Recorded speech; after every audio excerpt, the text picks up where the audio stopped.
Today, on episode number 352 of the Teaching in Higher Ed podcast, David Franklin joins me to talk about his new book, Invisible Teaching.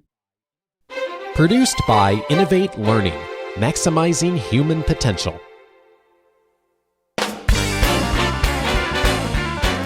Welcome to this episode of Teaching in Higher Ed. I'm Bonnie Stahoviak, and this is the space where we explore the art and science of being more effective at facilitating learning. We also share ways to improve our productivity approaches so we can have more peace in our lives and be even more present for our students.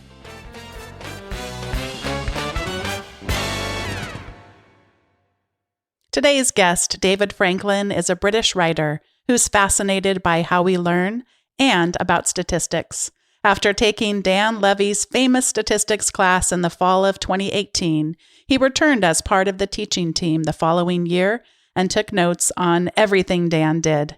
Those notes became his new book, Invisible Learning. He has 2 master's degrees, one in mathematics from the University of Cambridge, the other in development economics from the Harvard Kennedy School. He also has 8 years of experience in the private sector as a country risk manager and as a keen data scientist. In his spare time, David is an avid reader, radio cricket commentator, and long-suffering fan of Newcastle United. He lives in London with his partner, Katri. David, welcome to Teaching in Higher Ed. Thank you so much for having me. I'm so excited to be here. I want to begin with your grandparents. Would you tell me about Gan and Boompa and a little bit about how they taught you to learn? Sure, of course. So my grandparents were hugely influential on me, both at an early stage in my life and later on. And I think, grandparents instill certain values in their children and then their children's children. And, there is no particular right or wrong in the values that they choose to instill. But wisdom was very high up on their list. Wisdom, honesty, humility, those kinds of things, more so than other values like bravery or courage or whatever. Wisdom was always kind of very high up. So I would spend hours debating with the pair of them, whether it would be politics or maths or statistics. My grandfather used to teach thermodynamics at a university. He passed away last year. And, the first time you have a grandparent pass away like that, it's a shock. You don't realize that when it's your own grandparents, how hard it's going to hit you. And I think I started to think a lot about how can I be more like him? What is it about him that made him special? And this sense of real humility towards everyone. He always made you feel like you were the most important person in the conversation or the room. And I think that sense of humility was relevant to how he approached knowledge as well. You never got the sense from him that he felt like he knew everything, even though sometimes to you it felt like he did. And I think approaching the search for knowledge and the search for wisdom with his humility is something that I always kind of try to do. That reminds me so much of the research that Dunning and Kruger did, the Dunning-Kruger effect, where the more we know about something, the less we realize it. And I'm just being immersed these days in the news and also in books that I'm reading, just the importance of that kind of humility, but along with the wisdom, those two things kind of interplaying. I love that. Well, I want us to visit an entirely different context now. We're kind of going a little bit away from family, and we're entering a classroom. And instead of entering a classroom when it began, we're entering a classroom as it is ending, as a class is ending. And there are students there crying, which it might, sometimes you might have the tears of the stress of the end of the semester finally being released, but these are not these kinds of tears. Would you talk a little bit about some of the emotions and tell me what class it is I'm referring to? Sure. So I just found this completely mind-blowing. Okay, so this, for context, is Dan Levy's classroom. He's a professor at the Harvard Kennedy School. And when students see that they have to take his class, it's called Advanced Quantitative Methods or Statistics. And this is the sort of class that everyone wants to avoid, right? I mean, you don't go to a place like the Harvard Kennedy School, which is a place for leaders and government students, et cetera, to learn about policy. you don't go to that kind of place to learn about statistics, really. And so they come into it with all of these perceptions about what statistics is as a subject. And they leave in tears, as you said. And I just found it completely crazy that by the end of the class, you see people having this huge emotional reaction to the loss of that class, this environment that he's managed to build up over the course of a semester. Students feel so attached to it that they have this response to its loss. And I wanted to kind of know why that was. It's fascinating to see people react in that way to what is traditionally a dry subject. And having kind of observed that and having thought, right, well, I'm going to go back to his class next year as a teaching assistant, write down everything he does, see if I can understand what it is. The next kind of logical question is, okay, so he gets all these students to cry and they're all emotional and all of this, but does that actually help when it comes to teaching? And what I try to argue in the book is that it does. But I think it's quite a kind of fun launch point for the book. Why do these students react in this crazy way?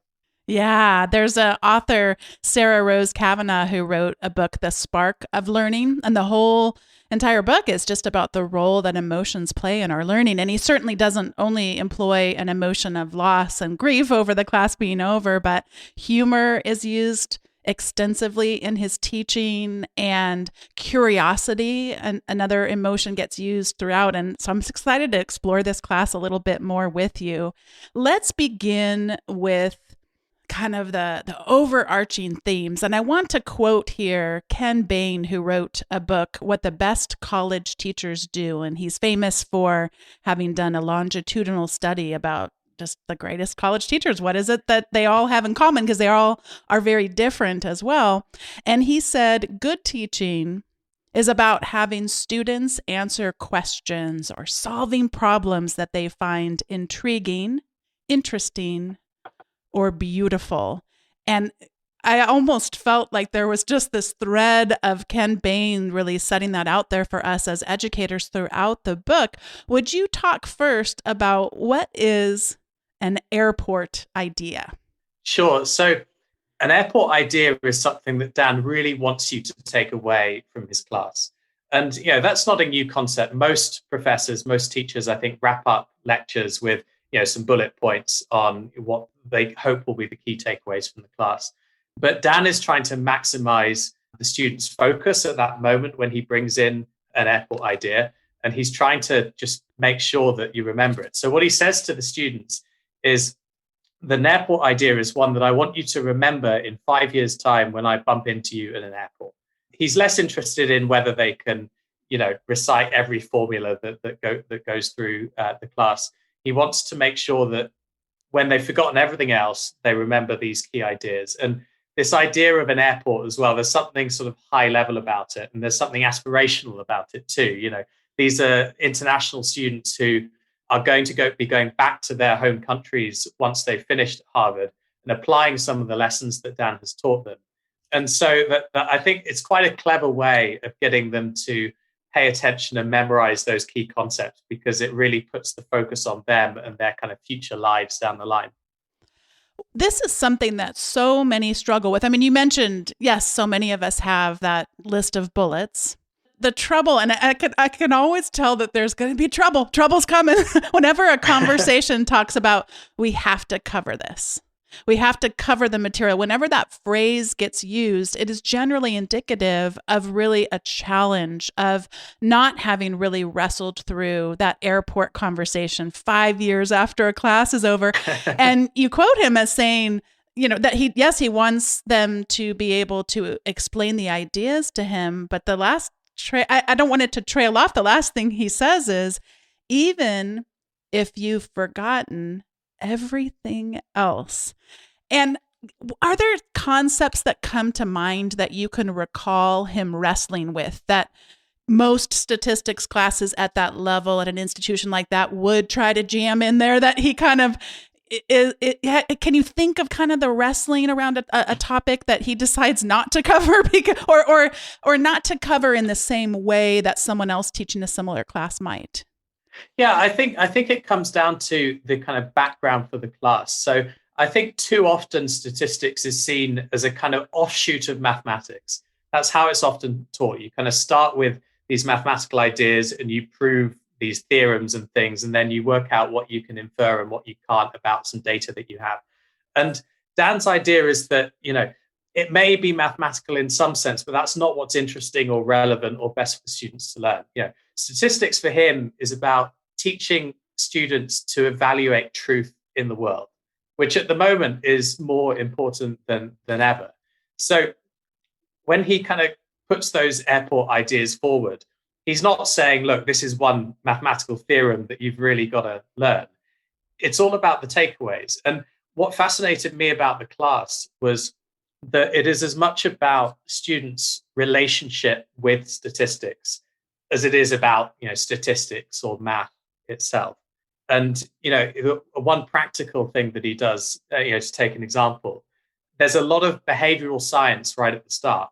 So it's about, how do we react to numbers? How do our biases affect the way that we think? Because you could be the best mathematician in the world, and if your biases lead you astray when you're trying to use your conclusions and present to policymakers or people that can actually do something with the thing that you found, it's going to be less helpful to them. So I think Dan is interested in all of those things, in leading students to a point where they can communicate ideas succinctly and correctly. And that is less about the math, and it's more about those kind of psychological aspects of their relationship with statistics. So he has done a lot of wrestling, and in my mind still continues to do a lot of wrestling around these airport ideas. Would you talk for a few minutes about the practicality? How does he make it known? I mean, you already said he tells them, I am going to be sharing. He tells them what airport ideas are, and he doesn't just tell them once. That happens throughout the class. But what are the other ways in which he might transition into a new airport idea or away from one? What are sort of those transitions and some of the techniques that he uses? So I think practically, Dan has 3 screens at the front, and this is in a kind of real classroom, not a virtual one. But he will do similar kind of things in a virtual way in terms of how he's focusing attention. And what you'll find is that the left and the right screen will both be showing an evocative picture. So one airport idea is this concept of cherry picking, the idea that you can pretty much get statistics to tell you whatever you like if you pick the right ones. And he will have a picture of a little girl picking bright red cherries on either side. And it sounds something quite small, but then when you ask the students, what do you most remember about Dan's class? Virtually everyone says cherry picking, because that picture of the little girl picking cherries is so kind of evocative for such a long time. So I think you have those kind of practical things that he does. I also think it comes back to something we talked about already, humility. This idea that, Dan is accepting that no matter how great a teacher he is, the students aren't going to be paying attention the whole time. He doesn't have enough. We talk about attention as a currency. He doesn't have enough currency to keep their attention for 75 minutes twice a week. So he knows that if there's something that he really wants them to focus on, he's got to make that clear to them. And he's got to pause. He's got to kind of finish the section he was on. He's got to make sure he's got their attention, use all the practical aspects of the framing and the screens and things that he can, tell them that this is important, this is an airport idea, motivate the idea, and only then does he kind of come out with it. And I think if he hadn't done all of those things, it would be less obvious for the students that we've really got to pay attention now. Yeah, I loved that example of the cherry picking picture and could so vividly see it in my own mind. And there's so much, there's evidence around cognitive load and how when you have so many bullets up there, I'm supposed to read at the same time, I'm supposed to hear what you're saying, and my brain cannot read and cannot listen in equal measure at the same time, and just all that can produce versus now you've really given me something that I both can see, and then you're also sharing this vivid imagery and powerful notions of this. And you interviewed prior students, and this was, I got the impression they remembered all of the airport ideas, but this idea of the cherry picking picture really came up for a lot of them and really did get kind of brought into their own sense of what they're taking away from the class. It does. And, if the students haven't remembered all the airport ideas, Dan then towards the end of the class says, which are the airport ideas that are most memorable? And the ones that they don't pick, he then says, right, well, I see you didn't talk about X, Y, and Z. And so we're just going to go over that again, just to give himself a final shot at instilling it in the memory. Yeah. And I do want to also just highlight what you said about humility and attention. So much of it we can unfortunately kind of get inside of ourselves and inside of our ego. And when people aren't paying attention, somehow that's about them. And, we can, hopefully we all have this. I certainly, early in my teaching I did feel a sense of pride and insult, that how could you do this to me? And now I just sort of laugh at my younger self going, that's actually not the way that attention works, and not really the kind of humility that's really necessary in teaching. I mean, he does strike me as so humble of just that continuous improvement. Another story that stands out so much in my mind is a student asking him a question and him using humor and looking at his watch, or maybe I'm planting that seed in my own mind and saying, we'll get to that in 31 minutes. And he's not kidding. Like, he actually has a very rigorous sense of time in his class beyond really anything that I was talking with my husband about this, because I certainly do time out keynotes like that when I give talks. I feel like you really have to have your timing down for that kind of public speaking. And I do like to engage my audience. It just felt differently to me the way that he uses timing, because there's some parallels, but there really is a difference. He is so disciplined about time. He is. And I mean, I guess, he's certainly showboating a little bit when he says this will happen in 31 minutes time or 17 minutes time. He knows that the students will react to that in a particular way. And he knows that, part of this is kind of the contract, right? If students realize that he's being so disciplined and so thoughtful about how he measures the time of the class, then they're going to put their own effort in a different way. I think it's important that you mentioned that kind of discipline. There is a need for flexibility too, right? In that we talk a little bit in the book about how he will be trying to gauge throughout the extent to which students are getting or not getting material, and that they're mastering the material or not. And if he feels like they're doing better than he's expected, he will go through that more quickly. And conversely, if he feels like they're not getting a particular thing, that will change his timings as well. So he does both. He showboats a little bit. He kind of makes it public, the fact that he has these kind of very disciplined and rigorous lesson plans that he will then, by the way, that he has course assistants measuring exactly how long he took on each section. Mm-hmm. And if he went over or under, he will be asking himself, well, why did I do that? Do I need to budget more time for that bit next time? Or so it's a very iterative process. But I think, more on a broader note, it speaks to his discipline, his devotion in making the classes as well thought out as it can be. You use the phrase "if he feels like," but I'd love for you to expand on that, because he's not using his feelings. He's using evidence. Talk about the evidence that he gathers all along the way to gauge student learning and attention. You're absolutely right to pick me up on that, because it's entirely the wrong phrase. He doesn't do anything by feel when it comes to this stuff. I just met you and already I'm correcting you. This is terrible. I'm so rude. When you ask him about this stuff, he says immediately, "Now, I do not trust myself to feel how well students are kind of learning a subject. He's got bad experiences in past lectures when he thought, God, they're really understanding this." And he did a quick poll just to check, and 17% of the class got the question right. And he thought, God, from this moment on, I'm not going to trust my intuition at all when it comes to mastery of the subject. So instead, he uses tools like Poll Everywhere, which is polling software. He will ask a lot of questions throughout the class to understand where the class is at. He will often, and you see this quite a lot, he will ask a question. If he finds that the class isn't perhaps getting to where he'd want them to be, he will get the class to talk to each other in groups of 2 or 3 and try to find someone with a different answer to them and try to persuade each other of what they think the right answer is. And, it has this brilliant impact of solving lots of kind of pedagogic problems at once. The stronger students are then in a position of teaching to other students, which is always a very good way of kind of reinforcing your own understanding of the subject. So you have that differentiation kind of automatically in there. You're also creating tension around the material.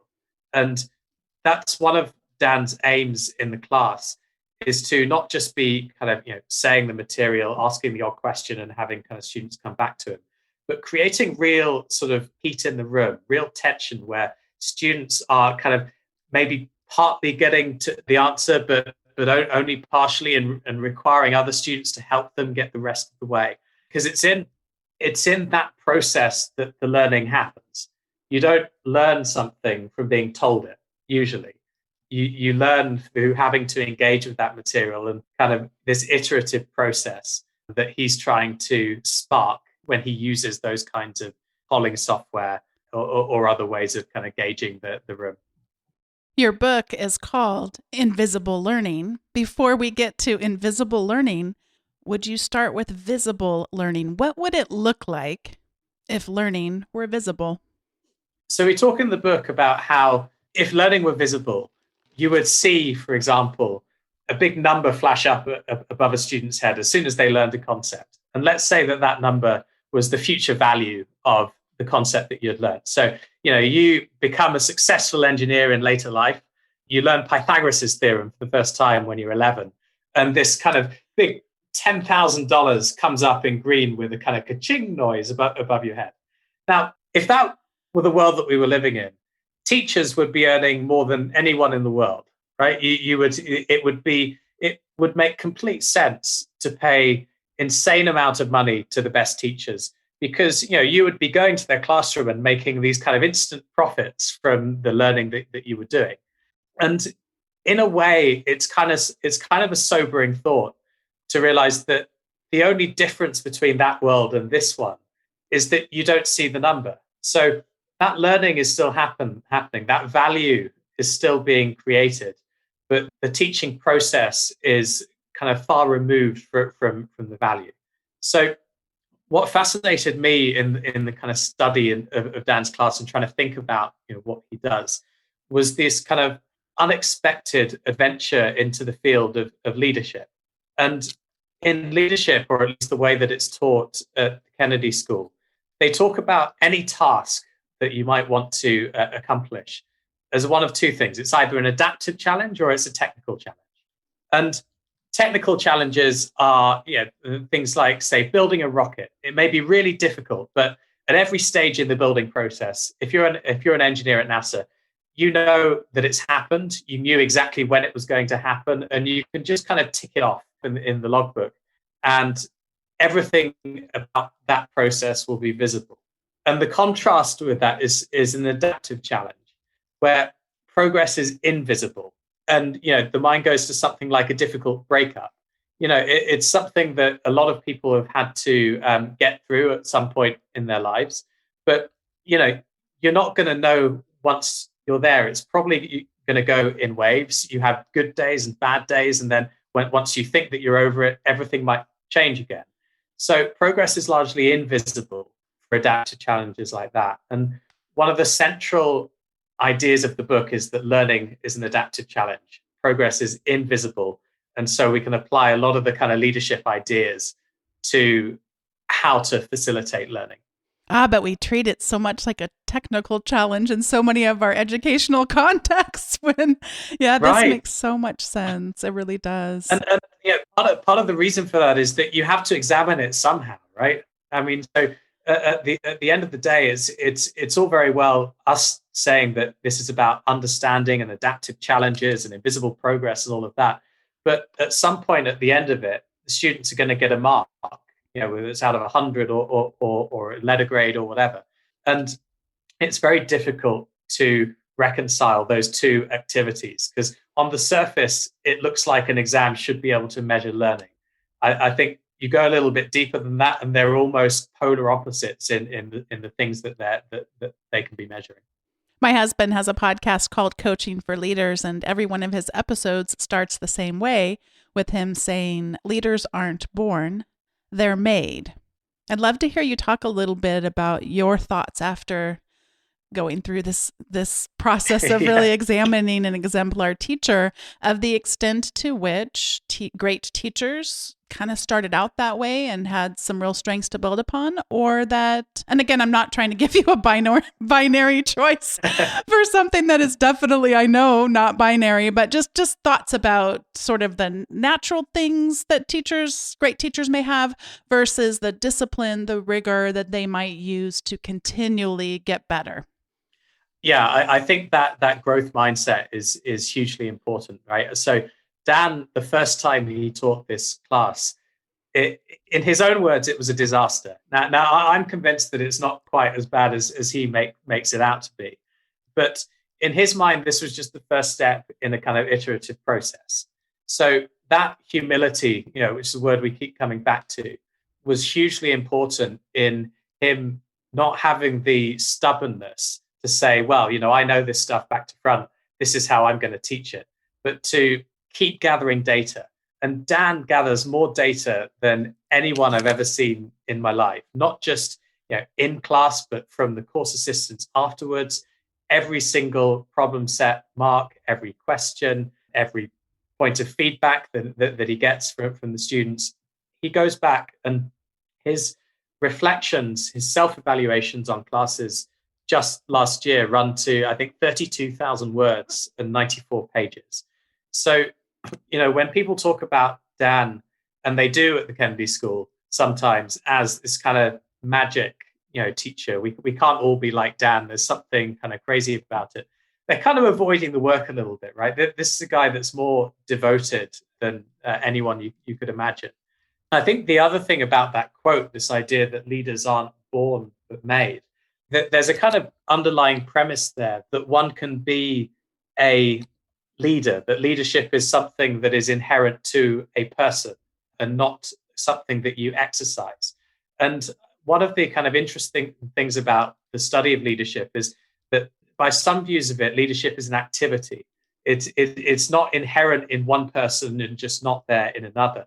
It's something that we exercise. And so looked at that way, it's not about who you are, what kind of character you have. People associate charisma with leadership, which can be very dangerous. It can be very, charisma can be very helpful in building bonds between you and the people that you're trying to lead. But it could also kind of create these mutual dependencies and kind of cause you to veer off course from the subject matter. So I think this idea of leadership as an activity, the humility to accept that you're not going to get it right every time, that you're going to have to gather data, be very iterative about it, are all things that Dan is very intentional about. And whenever you talk about this stuff with him, you can feel it. There's a real passion for self-improvement, which I think is quite an impressive thing about him. I'd love to hear a little bit more about how he gathers data. And if we can just pile on top of that, because that's an easy question. I'm kidding. So what's going on in my mind right now is I want to hear more about how he goes about it. I know he does what might be described as journaling, but I'd also like to hear about, I think what you're not saying is that his revisions to his course always lead toward smoothing out a perfectly level path. In my own teaching, I've made the error sometime of thinking that when they stumble, when they have challenges, when they get things wrong, that I did something wrong, so I should quote unquote fix that. But those challenges in the learning process are actually the most important parts. So as we're reflecting back on our teaching, to be effective, the goal isn't reduce all that friction. You've talked about it as heat or, challenging students. That's not the goal. So talk a little bit about his journaling versus what his teaching philosophy would tell him he should be aiming for.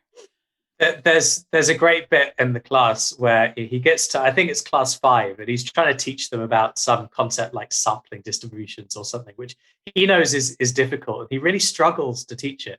This is a great teacher admitting that this is something that he never gets right. No matter how many times he goes over it every year.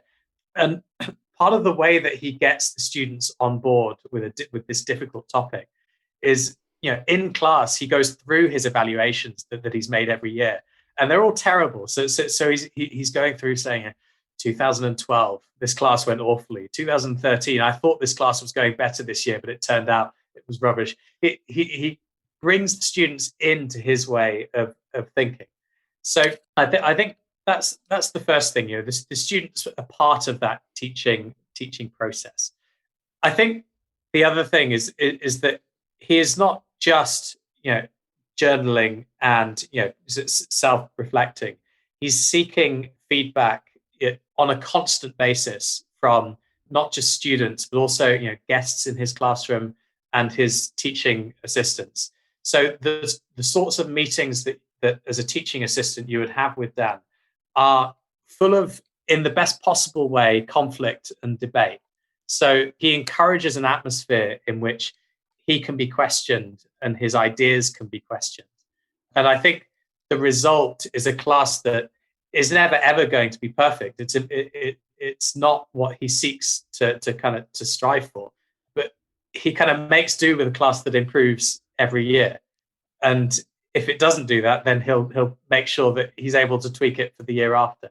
But again, that humility to understand that it is an iterative process and you will go up and down, I think is something that sets him apart. Before David and I share our recommendations and the recommendation segment, I wanted to just take a moment to thank today's sponsor, and that is Text Expander. If you've been listening for a while, you already know that Text Expander is the longest running sponsor, and it is also one of the first things I ever install on a new computer or device. What Text Expander lets us do is save time. We get to save time by coming up with what they call snippets. There's a few characters that we set up, and it's super easy to set a new one up. And then as soon as we press the space bar, it automatically extends into whatever it is we've decided that means. So I've got it set up to be able to have different signatures for the different roles that I play in my life. I've got it set up to have my work phone number that I never remember. I have it set up to do show notes. So when I have a new set of show notes for the episode, it'll ask me what's the episode number, who's the guest, what is the recommendation I want to make on that particular episode, just like I'll be doing in a moment. And I recently set up some Text Expander snippets related to my revised weekly update from Teaching in Higher Ed. As I mentioned, it's super easy to set them up. Everything as simple as a phone number or an email address, all the way up to what are fillable snippets, where, again, it asks questions and then it'll respond, or it'll grab today's date if you need that information included. It really is a flexible tool, easy to get started with and easy to continue learning more about. In fact, they have a whole database, a whole set of other people's snippets that they have created and are willing to share with us to continue to improve our Text Expander usage. Thanks so much for Text Expander for sponsoring today's episode. If you'd like to learn more and subscribe and get a trial, go to textexpander.com/podcast, and please let them know that you heard about Text Expander from Teaching in Higher Ed. Again, that was textexpander.com/podcast, and thanks once again for sponsoring today's episode. This is the time in the show where we each get to share our recommendations. For my first recommendation, I would like to recommend this book, Invisible Learning. And I mean, from start to finish, it resonated with me 100%. There was nothing where I thought, oh, I couldn't use this in my teaching. I don't teach statistics. I don't teach at Harvard. I teach an entirely different context, and I just found so many beneficial things to draw from in a very, I mean, I think you're a very humble writer yourself. You're a humble researcher and observer of what you learned. It's a delightful read. So I'd like to start just by recommending your book. And then the second thing is that, speaking of wanting students to really have a deeper sense of learning, one of the things that we didn't talk about in the main interview is that he asks students to communicate things if they were talking to a policymaker and trying to put their communication outside of writing an essay question on a test and into a more realistic kind of context. And so one of the things I got such joy out of doing, I'm teaching a business ethics class, and we early on in the semester, we learn about some different philosophers and some different ethical thinkers. And one of the things that comes up in the class is called the trolley problem. And some of you have heard of the trolley problem or variations of it. And it's like a train's going down the track and you can just let it go and it'll kill X number of people, or you could like actually put your own self into it and move a lever and all of a sudden fewer people die, but you had to do something to have fewer people die. I don't enjoy these, by the way. These are not things I enjoy, but to get us into business ethics, we kind of have to start there on the trolley before we can get off of the trolley and more to applied business ethics. But I've started to ask my students for some very small stakes assignments to submit memes or video clips that they have found. And oh, what a joy that is. Because not only do they get to learn it a little bit deeper, and we talked about the connection between emotions and learning earlier in our conversation. So they're able to laugh and then they can make me laugh. And we have, all these conversations. So I'm going to suggest just in general that you ask your students for some memes or video clips around the topics that you are teaching, and be prepared for absolute delight. So I'm going to share in the show notes a couple of videos that actually one that the student shared and then one that played after the video they shared. And there are around the trolley problem, and the trolley problem from a 2-year-old's perspective, and how their dad sets up this little toy train track and how the 2-year-old resolves it. And then how his younger sister resolves the trolley problem. I don't want to give the endings away, and I don't do videos via audio as well, because they're very much things that would be fun for you to watch. So I'm going to suggest that you go to the show notes and check out trolley problem number 1 and then trolley problem as approached by the sibling. They're absolute delights. So David, I'll pass it over to you for your recommendations. That sounds wonderful. I guess I'd say, first of all, that kind of devotion to bringing new things into the classroom it kind of shows the value of not treating it as a search for perfection. Because how could you possibly search for perfection when the outside context is changing so much around you? And that kind of desire to bring things like memes, which are kind of new inventions over the last few years, into the classroom to stimulate learning, I think is fantastic. I'm going to go on a slightly different tack for my recommendation. It's a book called Thanks for the Feedback. It's by Douglas Stone and Sheila Heen from the Harvard Negotiation Project. The subtitle is The Science and Art of Receiving Feedback Well, even when it's off base, unfair, poorly delivered, and frankly, you're not in the mood. And I think it really kind of chimed with me, this book, because I feel like I've been on my own journey with feedback. And I think, like a lot of people especially people who did well in school and are used to kind of getting good evaluations on things, you come into the professional world and you get your first pieces of bad feedback. You immediately feel really defensive, right? And you see, what do you mean I haven't done enough work? I've been working so hard, and it's not about me. This is about you and all the things that you could have done to make this whole process better. And I think what most people, including me, do in reaction to that is to kind of develop a way of still feeling those things, but to say the right things in response. So we say, oh God, that's really useful feedback. Thanks so much for that. I'll definitely work on that. Whereas inside you're thinking, this person doesn't know what they're talking about. How can they think these things when I've done X, Y, Z? And this book was really helpful to me in helping me not just to kind of say those things, but to think in a kind of positive way too. I think, for those of us that have trouble with fixed mindsets instead of growth mindsets, a part of that is because we've gone through life seeing everything as an evaluation.